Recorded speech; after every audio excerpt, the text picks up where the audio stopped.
히브리서 1장 1절에서 14절입니다. 신약 353쪽 준비했습니다. 히브리서 1장 1절에서 14절. 제가 한 절 읽고 여러분이 한 절 교독하신 후에 마지막 14절을 읽겠습니다. 옛적에 선지자들을 통하여 여러 부분과 여러 모양으로 우리 조상들에게 말씀하신 하나님이 이 모든 날 마지막에는 아들을 통하여 우리에게 말씀하셨으니 이 아들을 만유의 상속자로 세우시고 또 그로 말미암아 모든 세계를 지으셨느니라. 이는 하나님의 영광의 광채시요 그 본체의 형상이시라. 그의 능력의 말씀으로 만물을 붙드시며 죄를 정결하게 하는 일을 하시고 높은 곳에 계신 지극히 크신 이의 우편에 앉으셨느니라. 그가 천사보다 훨씬 뛰어난 그들보다 더욱 아름다운 이름을 기업으로 얻으셨으니 하나님께서 어느 때에 천사 중 누구에게 너는 내 아들이라 오늘 내가 너를 낳았다 하셨으며 또다시 나는 그에게 아버지가 되고 그는 내게 아들이 되리라 하셨느냐. 또 그가 맏아들을 이끌어 세상에 다시 들어오게 하실 때에 하나님의 모든 천사들은 그에게 경배할지어다 말씀하시며 또 천사들에 관하여 그는 그의 천사들을 바람으로 그의 사역자들을 불꽃으로 삼으시느니라 하셨으되 아들에 관하여는 하나님이여 주의 보좌는 영원하며 주의 나라의 귀는 공평한 귀인이다. 주께서 의를 사랑하시고 불법을 미워하셨으니 그러므로 하나님 곧 주의 하나님이 즐거움의 기름을 주께 부어 주를 동료들보다 뛰어나게 하셨도다 했고 또 주여 태초에 주께서 땅에 기초를 두셨으며 하늘도 주의 손으로 지으신 바라. 그것들은 멸망할 것이나 오직 주는 영존할 것이요 그것들은 다 옷과 같이 낡아지리니 의복처럼 갈아입을 것이요 그것들은 옷과 같이 변할 것이나 주는 여전하여 연대가 다함이 없으리라 하였으나 어느 때에 천사 중 누구에게 내가 내 원수로 내 발등상이 되게 하기까지는 내 우편에 앉아 있으라 하셨느냐. 모든 천사들은 섬기는 영으로서 구원받을 상속자들 위하여 섬기라고 보내심이 아니냐. 아멘. 시작이 반이라고 하는 말이 있습니다. 시작의 중요성을 언급한 말이라고 생각합니다. 그런데 벌써 11월의 중순을 지나고 있습니다. 시작하면서 시간의 반을 보내고 나머지 반의 끝 시간을 보내고 있습니다. 이번에는 수능일이었습니다. 한 해의 공부뿐 아니라 오랫동안 준비한 실력을 발휘하는 시간이었습니다. 그들의 긴장된 눈들이 생각납니다. 우리 인생은 이처럼 시간 속에서 주어진 삶을 살아갑니다. 오늘 본문 말씀에도 이런 시간 이야기를 하면서 히브리서의 시작을 알리고 있습니다. 1절과 2절을 함께 읽어보겠습니다. 시작. 옛적에 선지자들을 통하여 여러 부분과 여러 모양으로 우리 조상들에게 말씀하신 하나님이 이 모든 날 마지막에는 아들을 통하여 우리에게 말씀하셨으니 이 아들을 만유의 상속자로 세우시고 또 그로 말미암아 모든 세계를 지으셨느니라. 아멘. 옛적에 선지자들을 통하여 하나님께서는 말씀으로 사람들에게 하나님의 메시지를 전해 오셨습니다. 그리고 이 모든 날 마지막에 하나님의 아들을 보내셔서 우리에게 말씀하셨다고 성경은 말하고 있습니다. 이 시간은 광대한 시간입니다.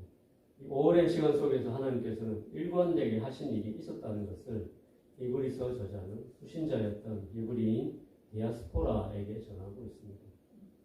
이 모든 날 마지막에 아들을 통하여 우리에게 말씀하셨다고 하면서 이 아들이 어떤 분이신지 14절까지 소개하고 있습니다. 14절뿐 아니라 히브리서 끝까지 이 주제는 계속됩니다. 오늘부터 이어지는 큐티 주제가 바로 그 아들에 관한 이야기입니다. 그래서 오늘 아침에 히브리서의 주제인 그 아들에 대해 묵상하려고 합니다. 우리의 믿음의 핵심이며 구약과 신약 성경의 주제이며 하나님의 가장 위대한 섭리이며 이 세상의 죄와 사망을 해결하신 유일한 분이신 그분에 대한 이야기를 해보려고 합니다. 먼저 히브리서를 요약해서 정리해 보겠습니다. 왜냐하면 오늘부터 히브리서 본문을 통해 큐티를 하기 때문에 히브리서에 관한 기본적인 배경을 알고 있어야 본문을 좀 더 깊이 묵상할 수 있다고 생각하기 때문입니다. 히브리서는 신약 중에서 유일하게 저자가 누구인지 언급이 없는 서신서입니다. 하지만 필자가 누구든 그는 고전 헬라어와 수사학에 능통하고 구약과 유대인의 역사에 정통하며 예수 그리스도께서 구약을 다 이루신 완전한 대제사장이심을 정확하게 이해한 설교자였습니다. 또한 히브리서의 수신자는 유대 본토를 떠난 디아스포라 유대인을 중심으로 모인 교회 공동체였을 것으로 추정합니다. 그들은 예수를 믿은 지 꽤 오래되었고 세상으로부터 많은 박해를 받으면서도 그 박해를 잘 견뎌냈던 사람들이었습니다. 그리고 이 고난으로 자신들과 같은 어려움을 겪는 이들을 섬길 줄 아는 공동체로 성장했던 교회라고 추정합니다. 그러나 이 공동체는 복음에 대한 이해가 깊지 않았던 것 같습니다. 그러다 보니 믿음을 삶에 적용하는 일에도 부족한 점이 나타났습니다. 심지어 그들 중에는 히브리서의 본문을 인용해서 말하자면 흘러 떠내려가는 자들도 있었습니다. 또한 구원을 등한히 여기는 자들도 있었습니다. 이처럼 히브리서 수신자들은 교회를 오래 다니고 있으면서도 믿음과 구원에 관한 깊은 성찰과 삶의 적용이 부족한 현대 교인들의 모습을 닮아있음을 알 수 있습니다. 그리고 히브리서는 신약의 레위기라고도 합니다. 어떤 신학자는 히브리서는 그리스도의 제사장직에 관해 가장 분명하게 알려주는 서신서라고 말합니다. 그래서 히브리서는 구약의 제사장이 하는 일을 예수 그리스도와 관련지어 성도들에게 설명하고 있습니다. 좀 더 구체적으로 들여다보면 히브리서의 초반부는 그리스도께서 온 세상을 구원하실 대제사장으로서 충분한 자격을 갖춘 분임을 설명하고 있습니다. 그리고 히브리서의 중반부는 예수님이 큰 대제사장으로서 이루신 구원의 사역을 설명합니다. 그리고 히브리서의 후반부는 대제사장 예수 그리스도께서 단번에 자기를 들여 이루신 구원을 값없이 얻은 성도에게 전하는 메시지가 들어 있습니다. 결국 히브리서 주제는 하나님의 아들 예수 그리스도께서 우리를 위한 대제사장이 되시어 자기 몸으로 영원한 제사를 드리셨으니 그를 바라보며 그의 뒤를 따라 거룩한 삶을 살자는 것입니다. 이처럼 히브리서는 신앙생활을 오래 하면서도 정작 가장 중요한 성경의 주제인 예수 그리스도에 관한 믿음이 분명하지 않았던 히브리인 디아스포라 성도들에게 전하는 서신서였습니다. 그래서 구약의 율법을 잘 알고 있었던 히브리인들에게 우리의 대제사장이 어떤 분이신지를 주제로 히브리서는 시작합니다. 본문 1절부터 14절까지 언급된 그 아들은 참으로 놀라운 분임을 알 수 있습니다. 조금 길지만 1절부터 14절에서 언급된 이 모든 날 마지막에 옛적 선지자들을 통하여 여러 부분과 여러 모양으로 말씀하셨던 하나님께서 그 하나님께서 보내신 분에 대해 하나씩 살펴보겠습니다. 먼저 히브리서 저자는 2절에서 그 아들이 만유의 상속자로 세우심을 받은 분이라고 서술했습니다. 말 그대로 이 우주에 존재하는 모든 것의 상속자로 삼으셨다고 했습니다. 또한 아들을 통해 우주를 창조하셨다고 말합니다. 이 말씀은 예수 그리스도의 위상이 어떠한지 알려줍니다. 8절에 인용된 시편 말씀을 보면 하나님이여 주의 보좌는 영영하며 주의 나라의 규는 공평한 규이니이다 라고 했습니다. 이 말씀에서 하나님께서 그리스도를 지칭하시면서 주라고 하신 것만 봐도 예수 그리스도의 위상이 어떠한지를 알 수 있는 것입니다. 그리고 이 말씀처럼 예수 그리스도는 창조의 주역이셨고 하나님을 대리하는 분이신 것입니다. 요한복음 10장 25절부터 나오는 말씀에서도 예수님은 분명하게 자신의 위상을 밝히셨습니다. 예수께서 대답하시되 내가 너희에게 말하였으되 믿지 아니하는도다. 내가 내 아버지의 이름으로 행하는 일들이 나를 증거하는 것이거늘 너희가 내 양이 아니므로 믿지 아니하는도다. 내 양은 내 음성을 들으며 나는 그들을 알며 그들은 나를 따르느니라. 내가 그들에게 영생을 주노니 영원히 멸망하지 아니할 것이요 또 그들을 내 손에서 빼앗을 자가 없느니라. 그들을 주신 내 아버지는 만물보다 크시며 아무도 아버지 손에서 빼앗을 수 없느니라. 나와 아버지는 하나입니다 하신데 유대인들이 다시 돌을 들어 치려하거든. 나와 아버지는 하나입니다 라고 말씀하신 예수 그리스도의 말씀에 아직도 세상 사람들은 돌을 들어 치려고 합니다. 예수님의 위상을 인정하기 싫기 때문입니다. 히브리서에는 이런 예수님의 위상을 더욱 아름답게 표현하고 있습니다. 3절을 보시면 아멘하는 마음으로 함께 읽어보겠습니다. 시작. 이는 하나님의 영광의 광채시요 그 본체의 형상이시라.